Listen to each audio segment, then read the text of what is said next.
Hello everyone, welcome back to my channel. My name is Roxy and this is Bookish Plans and Things. So today I'm going to be doing a little bit of a different video. I don't think I've done a book tag before. If I have, then I guess it's not so different, but I believe this is my first one and I wanted to participate in the mid-year book freakout tag that's been going around in the booktube community. And this book tag is just simply about specific books that you've read, your favorites, your biggest disappointment, things like that. And I feel like I've read quite a bit. At this time in filming, I've read about 147 books.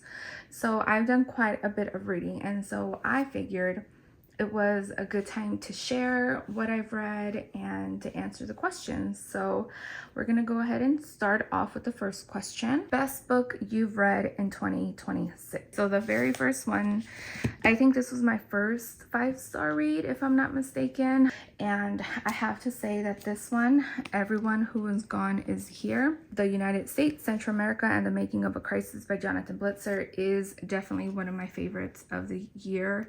I think it's mainly because it hit a little too close to home.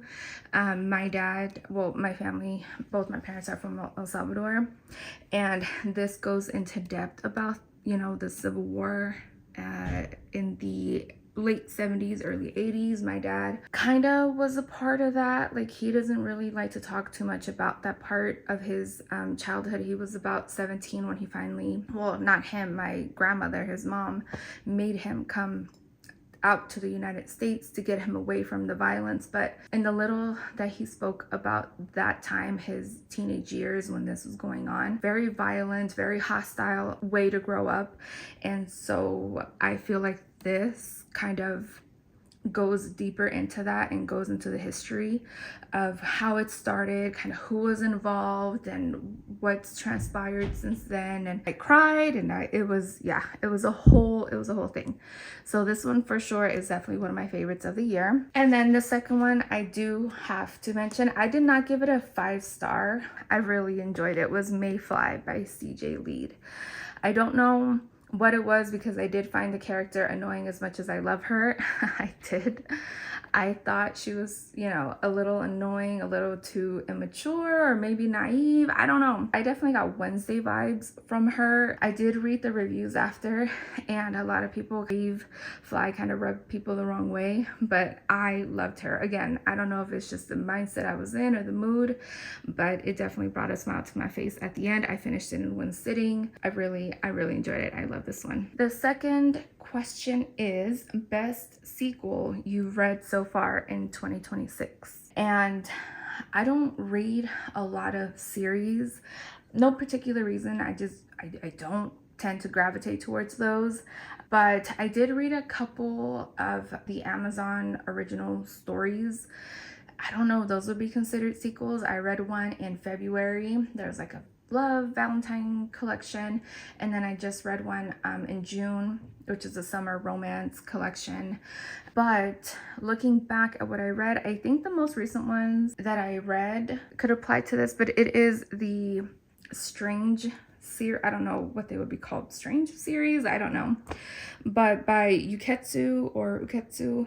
I did read just recently, actually, for the summer readathon. I read Strange Houses, Strange Pictures, and Strange Buildings, and I believe Strange Pictures is like more of a companion novel to it, maybe, whereas Strange Houses and Strange Buildings are both in the same world, I guess, or because Strange Buildings comes up as Strange Houses Part 2 or number 2. So I am counting these books as that, just because of how it is written out, on Goodreads and all of that. So I really enjoyed this series. All books I gave a 4-star, although Strange Buildings, I enjoyed how everything at the end kind of came together, but there were some parts in there where I was like, oh, okay, you know, it's a little, maybe a little unnecessary, or did that need to be added? But overall, I enjoyed the series. Highly recommended if you're looking for a good kind of mystery thriller. It just feels like it's a little unique to the horror or even the thriller community. So I really, really recommend those. They're really quick reads. Even Strange Buildings, which is longer out of all of them, it reads really quickly. So next question is new release you haven't read yet but want to. The first ones that came to mind are the most recent books that I received in the Nightworms book box. If you saw my most recent reading vlog, you'd see that, you know, I had a little bit of a book haul and I included the Nightworms book box. The first one being The Summer Fun Massacre by Craig DeLuey, just because again we are still in summer. It is mid-July as I post this, and I'm still in that summer horror, summerween kind of mood. So these are going to be my next reads within the next week or so. That's why I am including these right here. So The Summer Fun Massacre, and then the next one is Summer Slasher by E.L. Chen. I mean, there are just so many. This one is also a new release that came out early this summer, I'll Watch Your Baby by Nina Veal. I read her other one, Listen to Your Sister, earlier this year, and I really enjoyed it. So I want to get to that one really soon. These next two, they actually held an author event out here where I live, so I definitely want to get to these as well. The first one being CJ Leeds Headlights. This is her newest release, and it sounds really interesting. This is more maybe of a Western horror. It sounds really interesting and I want to get to it. And then lastly, I actually went to her book signing yesterday, Mallory Arnold, Cross My Heart, I Hope You Die. I have not read her first one, so I may do like a little reading back to back of her, How to Survive a Horror Story, I think. And then this one. But this one is more winter. It says here, they plan to lure their boyfriend to a romantic getaway in a secluded cabin at the top of a snow-covered mountain. So yeah, I'm getting winter vibes. So I may hold off on this one until January, but I do want to get to it as far as like a new release that I'm looking forward to reading still. The next question is most anticipated release of the second half of the year. I'm not really caught up on like upcoming releases so much. There are a few authors in which I am looking forward to. So the first one that I know I'm looking forward to, and I think it's coming out in August, maybe September, I think it's August, The Unknown by Riley Sager. This one I have been anticipating for a while now. I have not read the other one that he released last year. That one got a lot of mixed reviews. A lot of the booktubers that I trust did not really like it, so that's one reason I haven't read it. But I am planning on reading it before the new one comes out. But yeah, so that one for sure. Riley Sager is an auto-read author for me. So that one I know that was coming out. That's one of the few I knew was coming out. But the next one I did have to kind of look up, like, okay, let's see what is coming out in the second half. I'm just not too caught up. I'm focused on what has been coming out or what is coming out like soon. I don't know, I'm just not too caught up on new releases as much as I want to. Nightworms book box is honestly the only reason I keep up with any type of new releases. But the next one is Kiss, Slay, Repeat by Rachel Harrison. Rachel Harrison is, I guess she's kind of a new to me author. I've gotten into her books just this year. I've read like 2 or 3 of hers this year. I still have a couple more to read, but I like her writing a lot. Her writing is just really fun, campy horror with some gore included. So if you're looking for like a fun time, she's the one to go to. I haven't loved all her books. Like it's been a, you know, hit or miss for me, but I still enjoy her writing. Like the way she writes is just, again, very easy read, very quick read. If you don't like, or if you're not a big fan of horror but you want to get into it, she might be one where you want to read, just because again that, you know, there's a little bit of love sometimes and it's just really easy campy horror, but it just puts you in such a good fun mood that she has to be included in a lot of like summerween recommendations or summer horror type things. This one sounds like a lot of fun. Those are the 2 books I would say that I'm really looking forward to. I'm sure there are plenty others that I'm gonna end up picking up and that kind of aren't on notice right now. but the two where I'm like, I trust the author, I trust their work, and I'm genuinely going to be reading it, those are the two that I would say I'm looking forward to. Okay, so next question, biggest disappointment. And I really hate this question. I understand it, but I hate that there are some books that, yeah, I would say I kind of went in with high hopes and ended up kind of hate finishing it. You know, I think that's a trend that's going around on Instagram right now, where it's like you hate finishing a book and then you toss it. It's like you're glad to be over it. You couldn't DNF it, which is so my issue. I don't like to DNF books. My biggest disappointment, because I really loved her first book, was Mocha by Monica Kim. I was looking forward to this book because, one, there was a lot of hype. Two, I really enjoyed her first book. And three, I loved the premise of this book. It is, you know, about surveillance.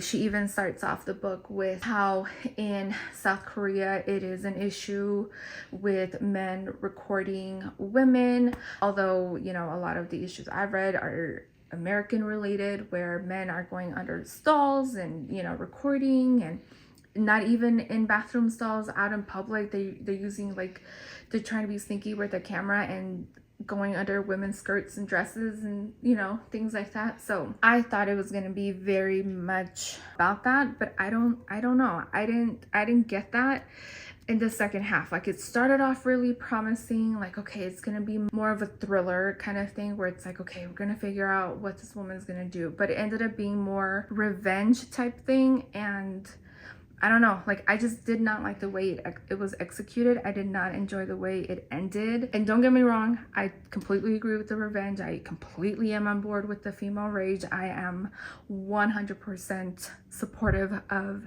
the reasons behind why she did what she did. However, it was just not the way I thought it was going to go based on how it started. So that's all I can say without really revealing too much.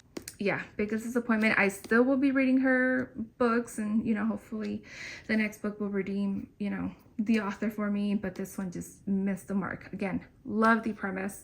I just wish it would have been executed differently. Okay, so next question is favorite new author, whether they're a debut or a new to you author. And for me, it'll be, I have two. The first one being CJ Lead. When I went to her author event, I had read Mayfly and American Rapture, which were both at the time on Kindle Unlimited. So I read both of them back to back. I binge read them that same week that I was gonna go see her, and I loved it. Again, American Rapture, I thought I was gonna like more than I did, because I am a huge religious horror fan. Like, that is my favorite subgenre, is religious horror, like demonic horror, things like that.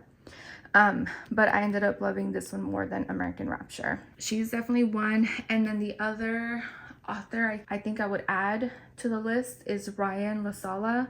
I read both The Honeys and listened to both The Honeys and The Dead of Summer recently, The Dead of Summer being my most recent of his, and absolutely loved the audiobook. Cannot recommend that audiobook enough. I thought it was really awesome, really well made. Did enjoy his writing. Did not like The Honeys as much as I wanted to. I kind of predicted that would happen. I was like, oh, I wonder if this, you know, is gonna play out like that, and it sure enough did. So that would not be considered horror. Dead of Summer is definitely horror. That one's more like virus type, you know, virus outbreak, things like that. And I love that kind of horror. I love those kind of movies, you know, zombies and viruses and things like that. So I really enjoyed that one. So Ryan LaSala and CJ Lead are two new favorite authors of mine for sure. Next question, biggest surprise. So I don't know how to take this. I don't know if they meant biggest surprise like, you know, it was good, or biggest surprise like it was bad, or, but I am going to add The Compound by, I believe the author's Ashley something. This one was a library book I just picked up because I had heard about it on Instagram. I think I read it and I was like, okay, let me give it a shot. It's a short book and let me just read it really quick before it is due at the library. And essentially it is pretty much, you know, like this woman, she's a part of this reality show, and kind of could something else be going on in in this reality show, like what is truly going on behind the scenes kind of thing. And I don't know, I liked it, but at the same time, some of it bothered me. But it is still a book that has been stuck in my mind.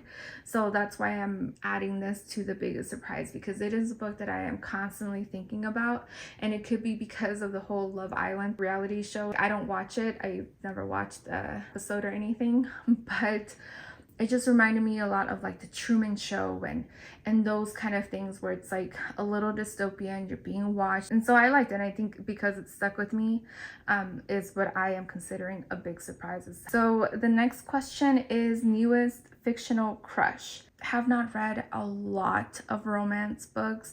Like I mentioned earlier, I did read the romance series on Amazon, original short story collection, but I couldn't get into them. It was just like, okay, quick stories. Didn't give me a chance to really get to know the character, didn't really give me a chance to know the relationship. And so I don't consider those as like really in-depth kind of books. I did read The Close-Up by Kennedy Ryan. This was a novella that's kind of in between both the Hoop series and the Renaissance series. I haven't read either one of them, but I am hoping to get to the Renaissance, the Hollywood Renaissance, I think it's called, series this year. I know the newest one, The Score, came out and it's gotten great reviews. The Reel is on Kindle Unlimited, which is the first one.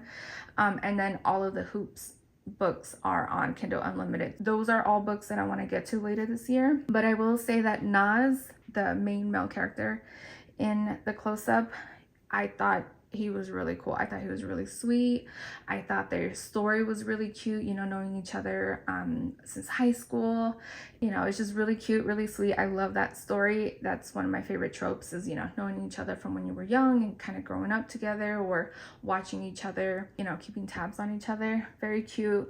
I thought he was, you know, he seemed like a very handsome, very, you know, athletic dude. Next question is newest favorite character, and I think I've said it before. It is Maeve Fly, from the book Mayfly by CJ Lead. Again, she was annoying. She was a little immature, but I loved her. Again, I got Wednesday vibes from her, and I love Wednesday, and you know, I just got that kind of a dark, moody vibes from her, and but also fun and sarcastic and witty. So I don't know, I loved her. I thought she was funny. I thought she was cool. She's definitely my newest favorite character of 2026. Okay, next question, book that made you cry. So I think you guys know which one. I mentioned it earlier that it made me cry, and that is Everyone Who Is Gone Is Here. I read this one early in the year. I read it in January, and this was the time where I was taking my daughter to her color guard practices and competitions and all that. So while I was waiting on her, I'd be listening to this on audiobook while I was doing my walks and everything. And so I'm like, I'm trying not to cry as I'm doing my walks, and you know, trying not to cry in front of people, but it was just so heartbreaking, the things that were done to people during this time period. And I mean, you know, a lot of it is still going on, but again, just because it hit a little bit too close to home. So if you're not familiar with the Civil War that went on in Central America, or in El Salvador specifically, there is a movie called Innocent Voices.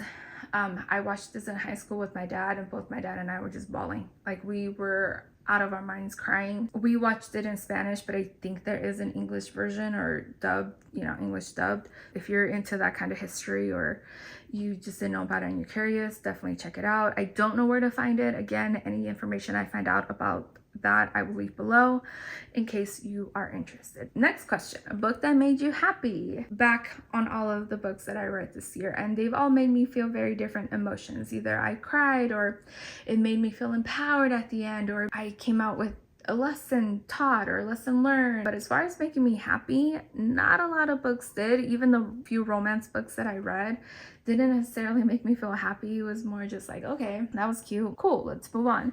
But I would have to say, out of all of the books that I've read, the book that I came out and I was just stuck to the book, I read it all in one sitting, and I felt, yeah, I was laughing and I was like, damn, this girl is a badass, is Mayfly by CJ Lead. I just really love this book. It made me feel happy at the end. I was very happy that I read it. I was very happy with the way it ended. I was very happy with the entire book. So this book brings a smile to my face every time I cannot recommend it enough. I really love this book.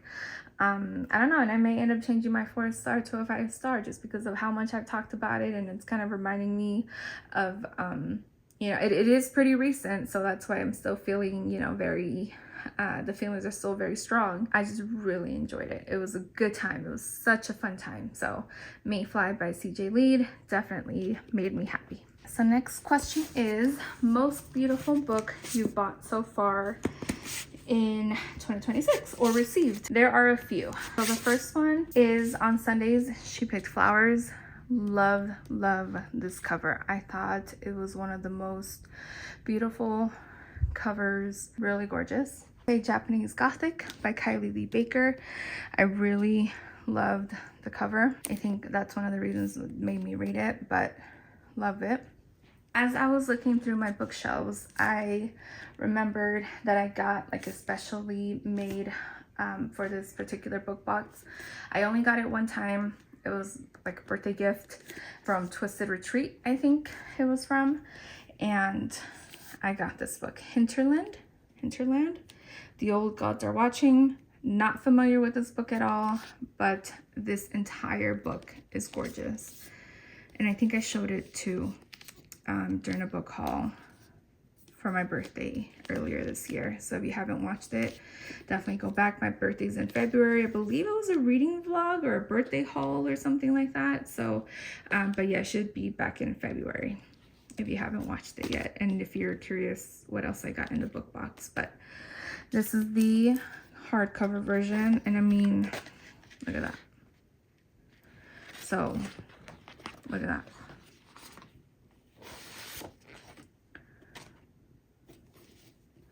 I mean, everything about it is gorgeous. So definitely this one is the winner. Just because it was specially made, you know, for the book box, special edition. I mean, if this is not creepy, don't know what is. So, no, I haven't read it. It is very wintry though. And now that I remember it's on my bookshelf, it is something that I'm going to be reading come winter time. Maybe it's summer. No, it's winter. It's winter. So, yeah. So that one definitely takes the cake. Most beautiful book I've received or I've bought this year. And then lastly, what books do you need to read before the end of the year? Because it is still summer, I'm only focused on summer books. I'm not going to focus on like fall books or Halloween books or holiday books, anything like that. I am focused on summer. As far as like books I need to read, obviously I don't need to read a book in particular, but books that I definitely want to get to, or I guess in this case that I need to get to in order to kind of feel like I had a really good summer reading experience, are the two slashers that I mentioned earlier, which is The Summer Fun Massacre by Craig DeLuey and Summer Slasher by E.L. Chen. There are a few other ones that I want to get to, but these are the two main ones that I will be reading before the end of the month. So there you go, you guys. Those are my mentions for the mid-year book freakout tag. Let me know what you guys have read. Let me know what your answers would be if you have made a video or a blog about this, you know, like online or anything like that. Definitely let me know. Link it down below. I'll go check it out. But yeah, this is really fun. I hope to participate in more book tags. Heather at Bookables, and she is very seasonal. She is very like on top of the book tags. So she's the one where I got this one from. And all the book tags pretty much that I hear about come from her. Thank you guys so much for watching, and I will talk to you guys next time. Bye.